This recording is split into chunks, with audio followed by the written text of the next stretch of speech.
Bismillahirrahmanirrahim. Qala al-musannif rahimahullah wa nafa'ana wa bi 'ulumihi fid dharain amin. Wa qala sallallahu alaihi wasallam ra'aitu rabbi fil manami fasaqal hadits ila an qala ya Muhammad qultu labbaik qala idza shallaita faqul Allahumma inni as'aluka fi'lal khairat wa tarkal munkarat wa hubbal masakin wa idza aradta bi ibadika fitnatan faqbidni ilaika ghaira maftun ila akhir ma qala radhiyallahu anhu arda. Bersabda Nabi sallallahu alaihi wasallam, ra'aitu rabbi, aku melihat Tuhanku fil manami di dalam tidur, di waktu tidur. Nabi mimpi bertemu dengan Tuhannya Allah Subhanahu wa taala. Fasaqal hadis, hadisnya panjang, tapi langsung disingkat di sini oleh Al-Habib Abdullah Haddad ila angal, sampai akhirnya Allah Subhanahu wa taala mengatakan kepada Nabi Muhammad di dalam mimpinya, ya Muhammad, wahai Muhammad, qultu labbaik, kata Nabi SAW, aku mengatakan labbaik. Labbaik itu ketika memenuhi daripada panggilan dengan bahasa yang ta'zim, dengan bahasa mengagungkan. Labbaik, ketika dipanggil oleh orang tuanya, labbaik, aku memenuhi panggilanmu. Sebagaimana ketika haji kita atau umrah, ya setelah ihram kita dianjurkan untuk membaca apa? Labbaik Allahumma labbaik. Artinya apa? Labbaika, aku memenuhi panggilanmu. Qultu labbaik, ya, ibaratnya gitu, tapi dengan sifat ta'zim. Gala, akhirnya Allah Subhanahu wa taala berfirman, mengatakan kepada Nabi SAW, idza shallaita, jika kamu salat wahai Muhammad, fagul, artinya apa? Setelah selesai salat, fagul, maka katakan setelah selesai salat, Allahumma. Nabi diajari doa sama Allah Subhanahu wa taala. Berarti ini doa didapatkan perintah dari Allah Subhanahu wa taala, diperintahkan kepada Nabi setelah selesai doa untuk membaca doa ini. Berarti yang ngajari Allah Subhanahu wa taala kepada Nabi Muhammad. Nabi Muhammad memberitahu kepada kita, kepada umatnya. Berarti ini doa adalah yang diajari oleh Allah Subhanahu wa taala.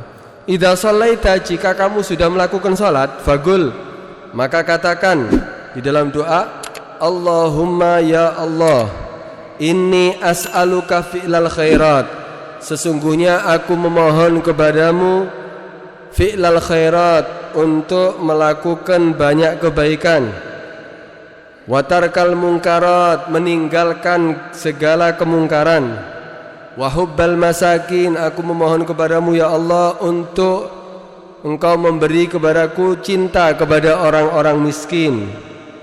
Wa idza aradta, dan jika engkau ya Allah bi ibadika, terhadap hamba-hambamu, fitnatan, memberikan fitnah, adanya fitnah, faqbidni, maka cabutlah nyawaku, ilaika, kepadamu ya Allah, ghaira maftun, tanpa mendapatkan fitnah, tanpa terjerumus di dalam fitnah. Ini doa yang diajarkan Allah kepada Nabi Muhammad, berarti doa yang agung. Kemudian diajarkan kepada umatnya, sampai kepada kita, dan saat ini kita dengarkan. Ini doa dari apa? Dari Allah Subhanahu wa taala. Nabi mimpi bertemu dengan Tuhannya. Mimpi kalau terjadi kepada para nabi itu berarti wahyu. Beda dengan mimpi kita. Kalau mimpi para anbiya, mimpi yang terjadi kepada para nabi itu berarti wahyu. Kenapa? Karena para nabi itu hatinya tidak pernah lupa kepada Allah Subhanahu wa taala. Sekalipun tidur, hatinya tetap bangun. Yang tidur hanya kedua matanya, tapi hatinya tetap bangun. Hati tetap kontak dengan Tuhannya Allah Subhanahu wa taala. Karena itu Nabi itu kalau tidur terus ketika mau melakukan sholat, ya, Nabi pernah setelah bangun tidur, bangun tidur ketika subuh, ketika hendak melakukan sholat subuh, Nabi tidak wudhu, langsung sholat. Akhirnya apa? di antara sahabat ada yang melihat Nabi melakukan itu. Di antara sahabat mengatakan, "Ya Rasulullah, engkau mengajarkan kepada kami kalau kita dalam keadaan tidur berarti itu membatalkan wudu, berarti kita harus wudu lagi. Tapi kenapa engkau ya Rasulullah setelah bangun tidur langsung sholat?" Akhirnya kata Nabi SAW, "Tanamu ainaya wala yanamu qalbi." Memang mataku, kedua mataku tidur, tapi hatiku tidak tidur. Wala yanamu qalbi, hatiku tidak tidur. Karena itu ya, para anbiya ketika mendapatkan apapun perintah dari Allah Subhanahu wa taala, walaupun itu lewat mimpi, itu berarti wahyu. Sebagaimana cerita Nabi Ibrahim. Nabi Ibrahim itu lama tidak punya anak. Kemudian Allah Subhanahu wa taala karuniai anak yang ganteng ya. Kemudian sampai saking sayangnya sama anaknya, Nabi Ibrahim itu tidak pingin cintanya kepada Allah Subhanahu wa taala dikalahkan dengan cintanya kepada anaknya.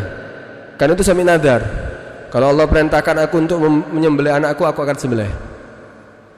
Akhirnya apa? Setelah anak itu sudah mulai tamyiz, sudah mulai beranjak besar, akhirnya ditagih sama Allah Subhanahu wa taala. "Ya Ibrahim, aufi binadrik." Ya Ibrahim, ayo penuhi nadar kamu. Akhirnya ketika tidur itu dia dapatkan. Bangun dari tidurnya, kemudian tidur lagi, mimpi lagi. "Ya Ibrahim, aufi binadrik." Sampai 3 kali. Wah, ini berarti perintah dari Allah Subhanahu wa taala. Akhirnya apa? Yang seperti kita ketahui ceritanya, sampai akhirnya apa?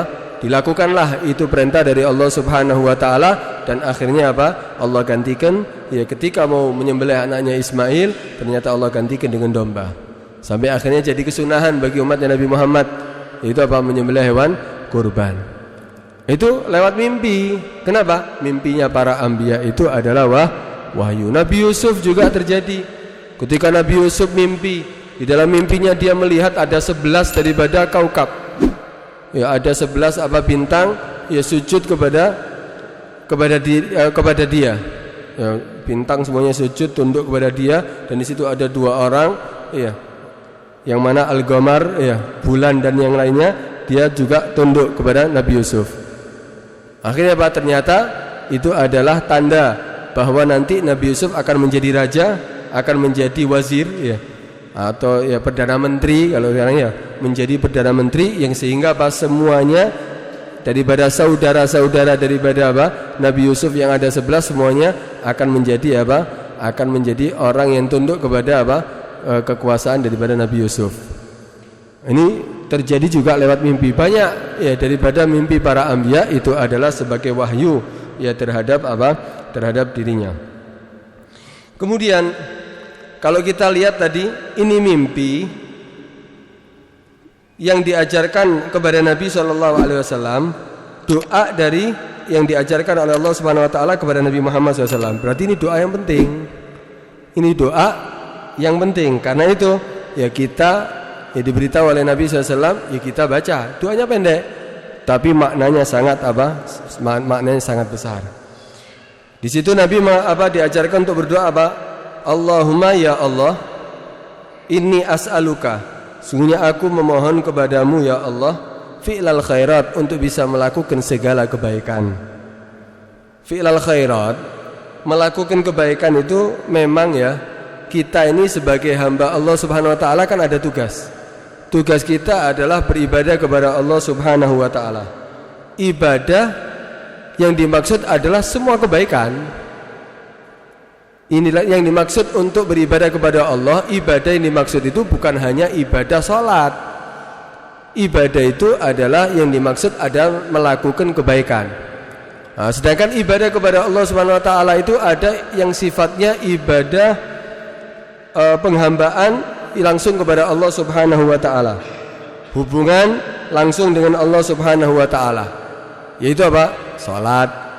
Salat 5 waktu, ya salat sunnah. Ya salat itu hubungan kita dengan Allah Subhanahu wa taala. Ada yang hubungan dengan Allah juga, yaitu apa? Puasa. Kita berpuasa, ya tidak makan, tidak minum, ya itu hanya untuk Allah Subhanahu wa taala. Karena itu Allah mengatakan, Fa innas shaum li wa ana azibihi. Puasa itu untuk aku, kata Allah Subhanahu wa taala, dan aku yang akan membalas daripada puasa yang dia lakukan. Ada yang sifatnya ibadah itu hubungan dia dengan makhluk. Hubungan dia apa? Dengan hamba Allah Subhanahu wa taala. Seperti apa? Zakat.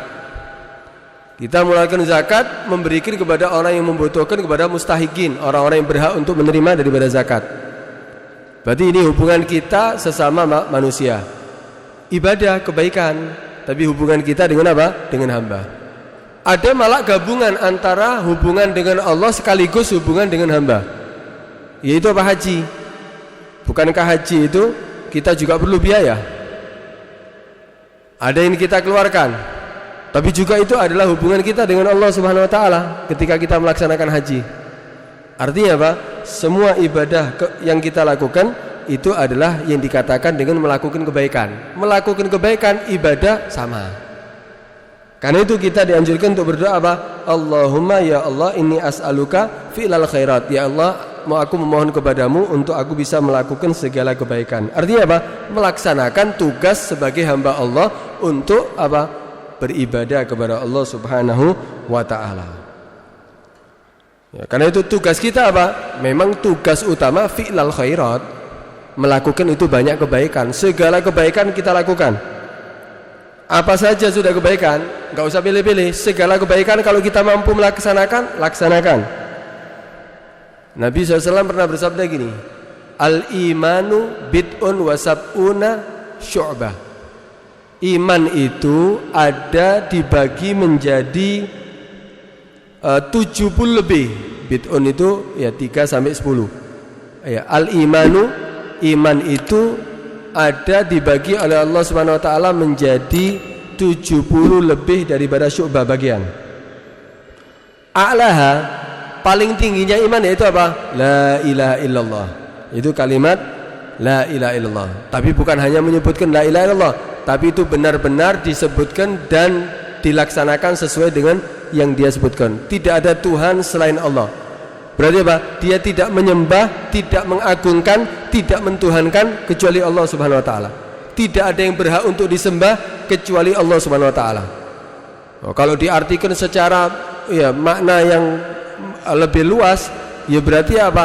Tidak menyembah harta, tidak menyembah ya daripada selain Allah Subhanahu wa taala, daripada setan, tidak menyembah daripada perempuan, tidak menyembah. Itu semuanya kadang-kadang kita lakukan, kita menyebutkan tidak ada Tuhan selain Allah, tidak ada yang berhak disembah kecuali Allah, tapi kita masih mentuhankan, kita membesar-besarkan selain Allah Subhanahu wa taala. Berarti apa? Belum sesuai dengan yang diucapkan. Itu a'laha, a'lal iman la ilaha illallah. Kemudian adnaha, paling rendahnya daripada iman yaitu imatatul adza anit thariq. Kita menyingkirkan gangguan dari yang ada di jalan, itu adalah termasuk paling rendahnya iman. Berarti di situ ada keimanan, berarti ada kebaikan yang dilakukan tadi itu akan ada iman di dalamnya. Kita menyingkirkan ada duri, takut kena saudaranya muslim, kita singkirkan, itu termasuk iman, paling rendahnya iman. Berarti itu kebaikan yang kita lakukan, dan di situ ada iman. Kemudian Nabi mengatakan wal haya'u minal iman. Dan sifat malu, kita memiliki sifat malu itu termasuk bagian daripada apa? Iman. Jadi orang malu itu punya sifat malu itu termasuk bagian iman. Tapi jangan diartikan keliru. Al haya' itu ini maksud malu itu apa? Kalau malu mau hadir majelis, bukan malu itu namanya. Ada malu, ada picik. Ya bahasa ininya picik, lecek bahasa ya. Duduk lecek wedi ya, picik. Ada haya. Haya itu apa? Haya itu kalau diartikan huwa khuluqun, yaitu satu sifat yab'asu ala tarkil gobi, yang mana mengajak dia untuk meninggalkan sesuatu yang jelek. Itu namanya haya. Ketika mau melakukan perbuatan yang tidak benar, ya ketika dia mau gandeng perempuan yang bukan mahramnya, enggak saya malu, ya memang benar. Itu malu, kenapa? Itu adalah sesuatu yang jelek. Kenapa? Bukan mahramnya kok digandeng. Ketika meninggalkan sesuatu yang jelek, ketika dia meninggalkannya, ya karena alasan malu, ya itu memang benar malu. Wah, saya kalau kerja pakai celana pendek, malu saya. Benar, itu malu. Kenapa? Karena jelek. Kenapa?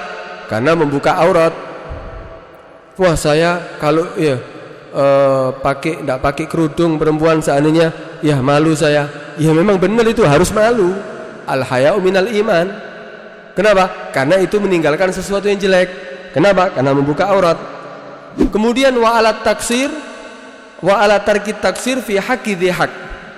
Itu apa? Malu itu yaitu sifat yang mengajak dia untuk meninggalkan kesembronoan di dalam hak daripada orang yang punya hak, tidak melaksanakan hak.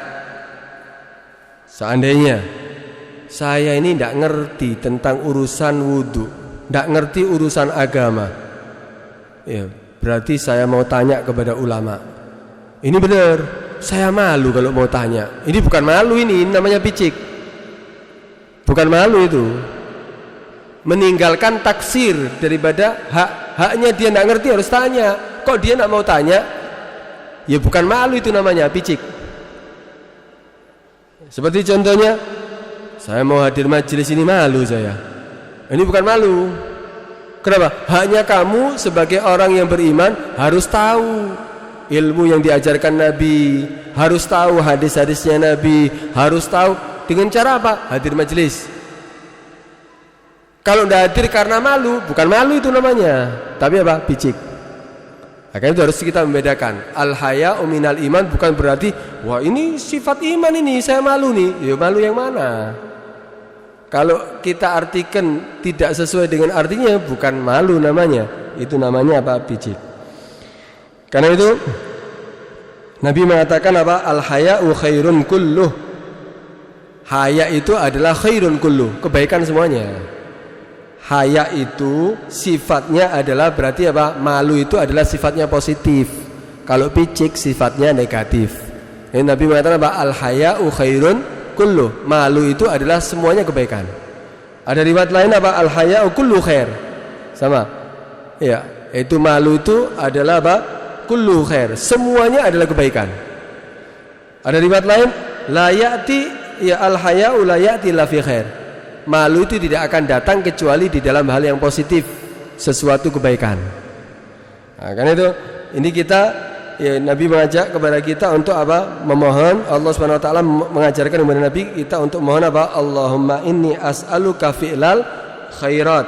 Ya Allah, sesungguhnya aku memohon kepadamu fi'lal khairat, untuk apa? Melakukan apa? Banyak daripada kebaikan.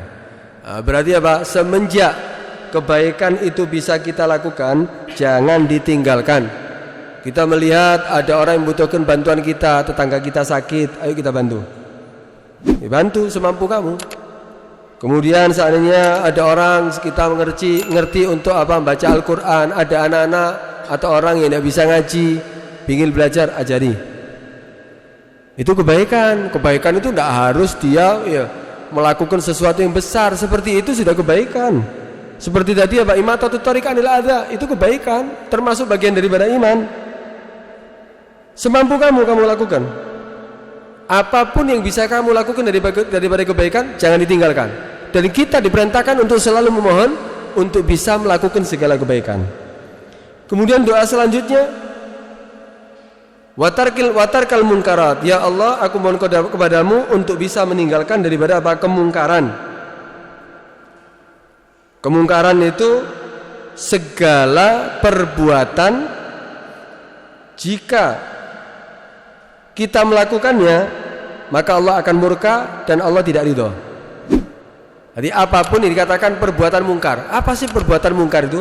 Yaitu satu perbuatan jika kita melakukannya Allah akan murka dengan kita dan Allah tidak akan ridho kepada kita. Berarti itu adalah perbuatan yang mungkar. Segala perbuatan, segala ucapan, apapun yang kita lakukan, kalau itu menimbulkan apa? Kemurkaan Allah, dan itu akan menjadikan Allah tidak ridha, berarti itu dikatakan adalah kemungkaran. Kalau kita sekarang duduk di tempat ini, kira-kira Allah ridha apa enggak? Ridha. Ini kebaikan, bukan kemungkaran. Kita berzikir kepada Allah Subhanahu wa taala. Allah ridho enggak? Ridho. Ya berarti itu adalah apa? Kebaikan, bukan kemungkaran. Kalau kita duduk di warung kopi seandainya ngerasani sana, ngerasani sini, ngomongi sana, ngomongi sini, kira-kira Allah ridho atau enggak? Enggak ridho, berarti itu kemungkaran.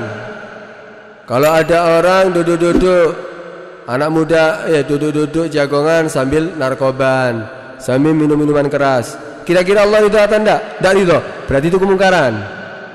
Apapun yang ketika dilakukan oleh setiap manusia, di situ menimbulkan kemurkaan Allah, di situ menjadikan Allah tidak ridho, berarti itu adalah kemungkaran. Karena itu apa? Kebaikan ya, yang kita ketahui lakukan, kemungkaran kita tinggalkan. Kadang-kadang ada orang enggak kepingin aja, saking pingin nyoba. Ada tahu dia perbuatan itu mungkar, tahu perbuatan itu jelek, tapi pingin coba, pingin nyoba. Ini bodoh ambil orang ketika ada racun, pingin tak coba racun ini. Ada orang seperti itu, ono racun, ini racun loh nih, ini nyoba sih? Ada. Wow, kalau ada racun, ini racun, wah tinggalkan. Walaupun seandainya kita dibohongi itu bukan racun seandainya, pasti kita akan menghindar. Kenapa? Racun bahaya, kemungkaran juga sama, kejelekan juga sama. Ketika itu sudah dikatakan perbuatan yang mungkar, perbuatan yang jelek, jauhi, jangan coba-coba. Ada api, kita akan menjauh, takut terbakar. Yuk coba, panas apa enggak? Ya panasan pasti. Nah, karena itu jangan coba-coba dengan perbuatan yang jelek. Kenapa? Takutnya di situ akan turun murka Allah, kita akan menjadi orang menyesal nantinya. Itu apa? Lakukan kebaikan, tinggalkan kemungkaran. Kemudian di situ Nabi mengajak kita untuk berdoa apa? Wahubbal masakin. Ya Allah, aku memohon kepadamu cinta kepada orang-orang miskin. Cinta yang dimaksud ini cinta beneran memang, menjadi wataknya perhatian dengan orang miskin. Bukan hanya cinta sesaat. Maaf, kadang-kadang ya banyak orang yang cintanya sesaat. Ya pasati pilihan ya. Oh cinta yang sawah-sawah, belusukan kemana-mana. Karena ada maksud. Sesaat, mari ngono ditinggal, ndak diperhatikan, ndak dihiraukan sampai jerat-jerit, ndak dirungokno. Itu bukan cinta namanya, itu cinta sesaat, bohongan. Karena ada maunya. Tapi yang dimaksud ini kita diperintahkan untuk minta kepada Allah bahwa Allahumma inni as'aluka hubbal masakin, cinta kepada orang-orang miskin. Artinya apa? Cinta yang beneran, cinta yang menjadi watak, ya cinta perhatian kepada orang miskin. Karena memang apa? Kenapa kok Allah ngajarkan kepada Nabi Muhammad untuk mendoakan ini? Karena memang banyak orang-orang yang miskin tidak didoakan. Padahal ya kata Nabi SAW, orang miskin itu banyak berkahnya. Orang miskin itu banyak berkahnya. Bahkan Nabi pernah bersabda apa? Innama tunsaruna wa turzaquna bidu'afaikum. Kamu itu mendapatkan pertolongan, ditolong oleh Allah. Ya, kamu itu ya dikasih rizki. Innama apa? Turzaquna wa tunsaruna bidu'afaikum. Karena orang-orang lemah di antara kamu, karena orang-orang miskin di antara kamu, kamu mendapatkan banyak bantuan dari Allah, mendapatkan banyak rizki itu kenapa? Karena orang-orang miskin. Contoh aja gambarannya gini. Ono juragan beras. Juragan beras ini bisa nggak jadi juragan beras kalau tidak ada petani? Nggak ono sing nyangkul. Lu kita bisa jadi juragan beras ya karena orang-orang miskin itu. Sampai kita bisa punya beras banyak sampai jadi juragan beras. Kita menjadi pedagang besar ya karena orang-orang miskin, kuli-kuli yang ngangkat sampai barang ke tempat kita itu. Mulai dari tempat kulak sampai ke tempat itu, mulai sing ngepaki sampai barang-barangnya semuanya karena orang-orang lemah di antara kita, orang-orang miskin. Karena itu kita diajarkan untuk apa? Cinta kepada mereka. Kenapa? Karena berkat mereka kita ini menjadi orang yang sukses. Juragan mebel iso langsung jadi juragan mebel. Nah kita jual lemari, jual kursi, jual semuanya mebelan itu. Siapa yang mengerjakan sampai jadi kursi, sampai jadi lemari itu? Itu tukang itu. Sampai kepanasan, keringetan, ya sampai ngelembur kadang-kadang. Ya mereka. Kayak itu kita mohon kepada Allah, ya Allah, aku mohon kepadamu bisa cinta kepada mereka. Sehingga apa? Bisa membantu mereka. Bukan hanya cinta toh, Ya, cinta artinya apa? Perhatian dengan mereka. Kita harus perhatikan. Sampai Nabi itu, Nabi saking cintanya kepada mereka, sampai apa doanya Nabi? Sampai Nabi itu selalu berdoa apa? Allahumma ahyini miskinan. Pingin hidup sebagaimana orang-orang miskin. Apa yang dirasakan orang miskin, Nabi juga pingin merasakannya. Allahumma ahyini miskinan. Ya Allah, hidupkan aku dalam keadaan miskin. Nabi itu sehari makan, sehari lapar. Padahal malaikat itu datang menyodorkan gunung itu mau jadikan emas, diizinkan oleh Allah Subhanahu wa taala. Tapi Nabi enggak mau. Nabi milihnya apa? Ya, aku pingin lapar satu hari, kenyang satu hari. Kepingin merasakan sebagaimana orang-orang miskin. Cinta Nabi terhadap orang miskin. Allahumma ahyini miskinan. Kemudian apa? Wa amitni miskinan. Matikan aku dalam keadaan miskin. Kata Nabi SAW. Nabi meninggal enggak ada warisannya. Warisannya hanya apa? Derek apa? Rompi perang, itu pun marhun, digadaikan kepada orang Yahudi. Tidak ada harta yang diwariskan oleh Nabi SAW. Karena memang kalaupun ada harta yang diwariskan, semuanya sedekah. Innal anbiya lam yuwarisu dinaran wala dirhaman, innama warasul ilm. Warisan Nabi itu ya ini, ilmu yang kita pelajari ini warisan Nabi. Itu warisan diberikan kepada umatnya semuanya. Karena itu ya Nabi cinta terhadap mereka. Allahumma ahyini miskinan wa amitni miskinan wahsyurni, bahkan kepingin nanti dikumpulkan di hari kiamat bersama apa? Wahsyurni fi zumratil masakin, dan kumpulkan ya Allah aku bersama orang-orang ya kelompok daripada orang-orang miskin. Ditunduk oleh wong sugih loh Nabi. Ya, mereka ingin dikumpulkan apa? Nabi ingin dikumpulkan bersama orang-orang yang miskin. Yang dimaksud tapi miskin sini yang sabar ya. Duduk miskin tidak terima dengan ketentuan Allah ya.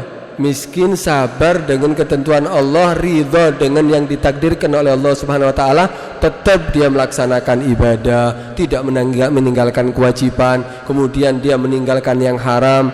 Ya, orang-orang yang miskin seperti itu. Orang miskin tapi tidak sholat, wah ini khasirat dunia wal akhirah ini. Ini rugi di dunia, rugi di akhirat nih, sengsara di dunia, sengsara di akhirat. Wa dzalika huwal khusranul mubin. Itu rugi yang sangat jelas itu. Karena itu apa? Apa yang ditakdirkan oleh Allah ya kita ridho. Kalau kita pingin ya mendapatkan kelancaran rezeki, minta sama Allah. Tapi perkara Allah takdirkan seperti ini, ya tetap salatnya tidak berubah, tetap ibadahnya tidak berubah, tetap salat 5 waktu, tetap puasa, tetap dia melaksanakan kewajiban, ya meninggalkan yang diharamkan oleh Allah Subhanahu wa taala. Maka orang-orang yang seperti inilah yang akan diinginkan oleh Nabi SAW, Nabi untuk dikumpulkan bersama apa? Mereka. Malah dalam hadis lain Nabi mengatakan apa? Ittakhadu indal fuqara al ayadi fa inna lahum daulatan yaumal qiyamah. Kamu kalau bisa ya lakukan kebaikan jasa terhadap orang-orang miskin, terhadap orang-orang fakir. Artinya apa? Lakukan kebaikan kepada mereka. Kenapa? Karena sesungguhnya mereka akan ada daulah yaumal qiyamah. Mereka akan ada kelompok besar di hari kiamat, dan kamu butuh pertolongan mereka nantinya.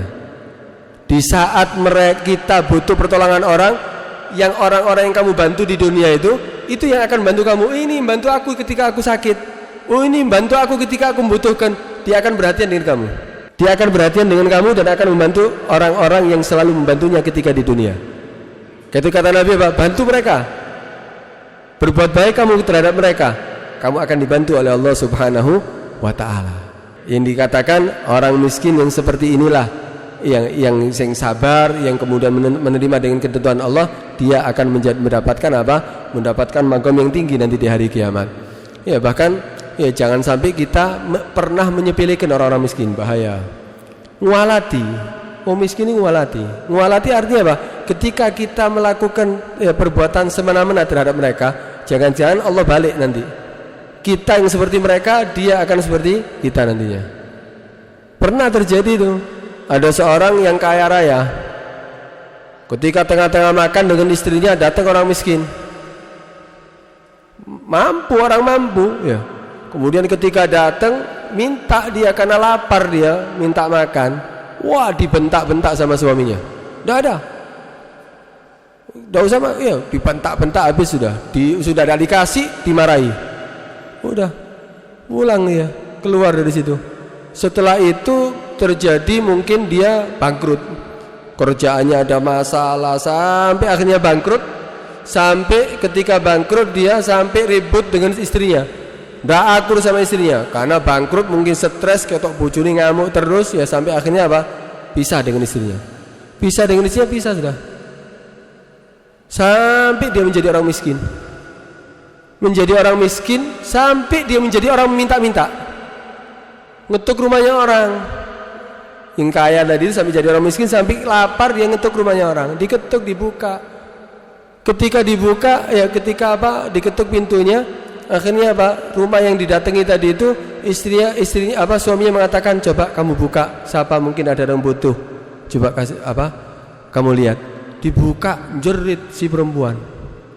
Allahu Akbar. Kaget dia. Ternyata yang minta-minta suaminya dia yang dulu. Akhirnya sudah, suaminya datang, yang baru tadi itu suaminya datang. Dia mengatakan bahwa apa? Menceritakan kejadian dulu, aku punya suami. Ya suamiku ini, ya ini orang ini dulu kaya, kemudian ada orang miskin datang minta-minta, kemudian ditolak, kemudian dia marah-marah. Kemudian akhirnya kita jadi, ya istri suami saya akhirnya bangkrut, sampai akhirnya jadi miskin, sampai kita pisah. Ya ini suamiku. Si suami yang baru tersenyum.